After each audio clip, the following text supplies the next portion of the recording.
Man muss sagen, was gibt es Schöneres als Lego-Züge? Nur wenn man in einem Lego-Zug auch mitfahren kann, Ach, das muss ich ist ein sagen. Traum. Und man wird hier herumkutschiert und sieht das gesamte Legoland, meine Oh lieben ja. Freunde. Wir sind damit gefahren, da war es dann schon ein bisschen später und wir waren ein bisschen müde, da haben wir uns gedacht, wir lassen uns hier mal herumfahren. Man sieht das Miniland wunderbar, man sieht auch die anderen Attraktionen wirklich formidabel. Ja, und manchmal sieht man auch Sachen, die man eigentlich ja nicht sieht. Schau, die Leute winken uns schon zu. Ja, ich weiß nicht, wurden wir erkannt oder nicht, keine Ahnung.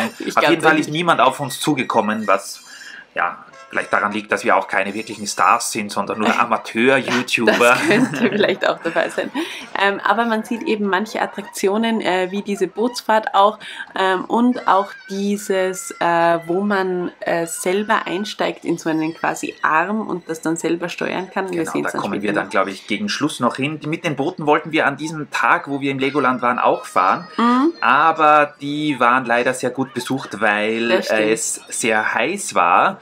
Ihr seht, die Leute tragen alle brav Maske. Auf den Attraktionen und im Wartebereich ist das verpflichtend. Sonst kann man, wenn man draußen unterwegs ist, die Maskierung herunternehmen. Und ja, wir sind hier durch das ganze Legoland gefahren. Jetzt momentan eher etwas durch das Gestrüpp.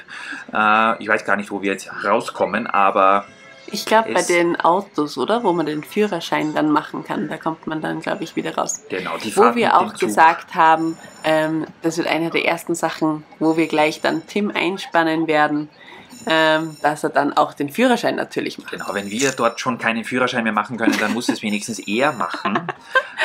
Das ist ein total cooles Areal. Ich würde am liebsten selbst gerne in diesen Autos drin sitzen. Eben. Da kann man durch Kreisverkehre fahren, durch abbiegen, die Waschanlage und wie gesagt, es gibt auch, glaube ich, so Legoland-Mitarbeiter, die so als mehr oder weniger Polizisten unterwegs sind und dann die Kids rügen, die wieder, keine Ahnung, bei Rot über die Ampel gefahren sind oder so, aber das ist wirklich sehr, sehr cool und ich glaube, man bekommt dann sogar ja auch einen Führerschein überreicht. Und ihr seht, es wird wirklich ausgenutzt bis zum letzten. Da sind nämlich zwei, die mir schon sehr groß vorgekommen sind. Ja.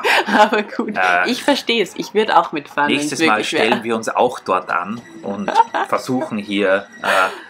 ja, die Fahrprüfung zu schaffen, würde ich sagen. Wir sagen einfach, wir sind 12, das geht schon durch. Auf jeden Fall ist das mit dem Zug total cool, weil man hier wirklich überall durchfährt. Und seht euch mal alleine diese Ladestationen für die Autos an. Das ist doch 1:1 so, wie die Lego-Sets aussehen bei den Oktan-Tankstellen. Und ja, man kann wirklich, man muss ein bisschen warten bei dem Zug. Ich glaube, bei uns war die Wartezeit so etwa 10 Minuten. Dafür bekommt man viel zu sehen, zum Beispiel auch die Rückseite dieses, was Rita schon zuerst angesprochen hat. Genau. Dieses, was ist das eigentlich? Bionicle oder? Ich glaube schon, ja. Technik, ich weiß gar nicht. Sich eben quasi hineinsetzen kann und selbst entscheiden kann, wie wild das fährt.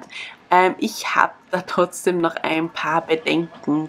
Ich weiß auch nicht. Irgendwie sieht das so gruselig aus. Und leider war es genau in dem Moment, wo wir vorbeigefahren sind, außer Betrieb und die Leute haben gerade das Briefing bekommen, wie die Fahrt dann verlaufen wird. Aber man kann sogar auf die Zuschauerplattform drauf, wo man auch den Leuten hier bei ihrer wilden Fahrt zusehen kann. Und irgendwann werden wir da auch mal fahren. Rita traut sich momentan nicht, aber irgendwann werden wir da mal unterwegs sein, dann nehmen wir halt eine kleinere Stufe. Ja genau, Bionicle ist das Thema dieser Fahrt, echt cool. Und als nächstes, das seht ihr jetzt gleich, wollten wir euch heute auch nochmal in die Fabrik mitnehmen. Da muss man immer vorbeischauen, denn ihr wisst es, allein schon wegen dem Fabrikstein, ich sag's euch, der ist doch so cool und man sieht ja auch, wie der produziert wird, beziehungsweise auch bedruckt wird und das ist schon echt, also unbedingt dort auch vorbeischauen, wenn ihr die Möglichkeit habt und dort seid. Das macht schon echt Spaß, da durchzuschauen. Ganz richtig, beim Hineingehen kann man sich so einen kostenlosen Lego-Fabrik-Sammelstein snacken, was wir natürlich gemacht haben. Und dann darf man hier, es gibt keinen Film momentan aufgrund von Corona, das heißt man geht direkt durch und kann sich dann im hinteren Bereich der Fabrik ansehen. Erstens mal das Lager, was wir hier zeigen und es gibt auch diese Maschinen, die euch zeigen, wie die Lego-Steine produziert werden, angefangen vom Granulat, welches hier in diesen Röhren drinnen ist. Ich glaube, ich filme das auch gleich, bis hin hin dazu, wie dann der Legostein verpackt wird. Es war nicht alles in Betrieb, interessanterweise, wie wir dort waren. Es sind die Maschinen zum großen Teil stillgestanden. Ja, aber ich glaube, das war irgendwie nur, dass der kurz gestoppt ist, denn wir haben dann noch mit ein paar Leuten geredet und die haben gesagt, bei ihnen sind dann diese Druckmaschinen doch noch gegangen. Also ich glaube, ja, das war einfach nur kurz außer Betrieb bei uns. Ich weiß nicht warum. Ich hätte mir am liebsten gleich mal so eine ganze Kiste mit Steinen mitgenommen. Ich habe mir auch gedacht, das ist der Traum für Christoph. Also eigentlich sollte das bei uns so aussehen. Also die Fabrik ist eigentlich immer ein Besuch wert. Man sieht hier einfach, wie die Legosteine produziert werden, wie das alles funktioniert. Ich kenne mich da von der Technik her nicht so gut aus, aber diese Spritzgussmaschinen sind das, glaube ich. Und einfach mal interessant, wie auch diese Granulate aussehen. Also wie Legosteine eigentlich quasi vorher mal aussehen, das ist schon echt gut. Genau, und das ist so eine Art Museum, wo man auch immer wieder bei Bildschirmen auf einen Knopf drücken kann, dann bewegt sich was. Hier wird, glaube ich, der Druck auf die Sammelsteine angebracht, aber wie gesagt, das war alles leider zu dem Zeitpunkt außer Betrieb. Ja, hier blinkt ein Licht, aber recht viel mehr ist hier nicht im Gange. Am besten gefällt mir hier übrigens diese Figurensammlung. Hier sind wirklich viele klassische Themenreihen mit wahnsinnig coolen Figuren versehen. Wir haben hier Piraten, diese Islander, Ritter, dann die ersten Harry Potter Figuren, die noch gelbe Köpfe haben, Star Wars, die erste Serie und so weiter. Hier glaube ich auch Studios. So cool. Islanders, Fußball, die es gegeben hat, dann diese Recreation-Serie und dann geht es in Richtung City mit Polizei und Rettung und Feuerwehr, also auch natürlich Unterwasser, Aliens, hier ist alles mit dabei.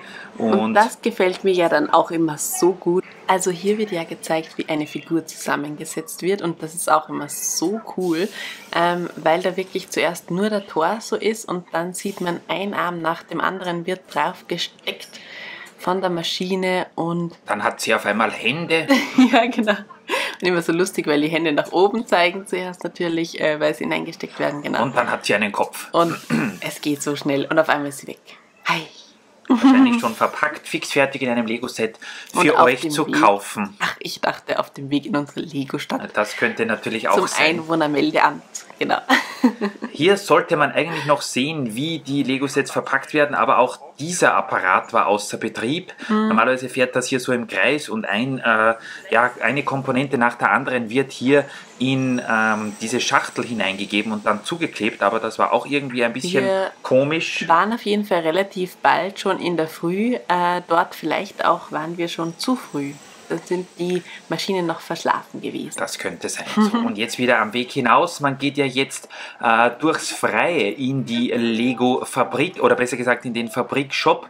Der Eingang ist jetzt im Gegensatz zum letzten Jahr hier an der Seite und ihr seht, hier stellt sich gar niemand an. Ich wollte schon hineingehen, aber Rita hat mich nicht lassen, weil sie gesagt hat, wir fahren jetzt zuerst mit ein paar Sachen. Ja. Es ist auch nicht mehr so, dass man so einen weißen Stein nehmen muss, sondern so ein Drehkreuz, wo drauf steht, wie viele freie Plätze noch drinnen sind. Das finde ich übrigens eine sehr, sehr coole Sache, weil man sonst immer diesen Stein hatte und dann nicht mehr wusste, wo hat man ihn eingeschoben und das ist schon echt praktisch. Das sehe ich auch so. Ich glaube, als nächstes bist du dann mit dieser Ninjago Flugbahn gefahren und hier sehen wir nochmal, da sind wir nochmal kurz zurück in die Fabrik gegangen, da sind zuerst Kinder davor gestanden. Ich habe das nicht gut filmen können, die klassischen Lego-Minifiguren. Ich glaube, da brauchen wir gar nichts sagen. Vielen Dank fürs Einschalten heute wieder. Wir sehen uns beim nächsten Legoland Vlog. Da kommt noch was.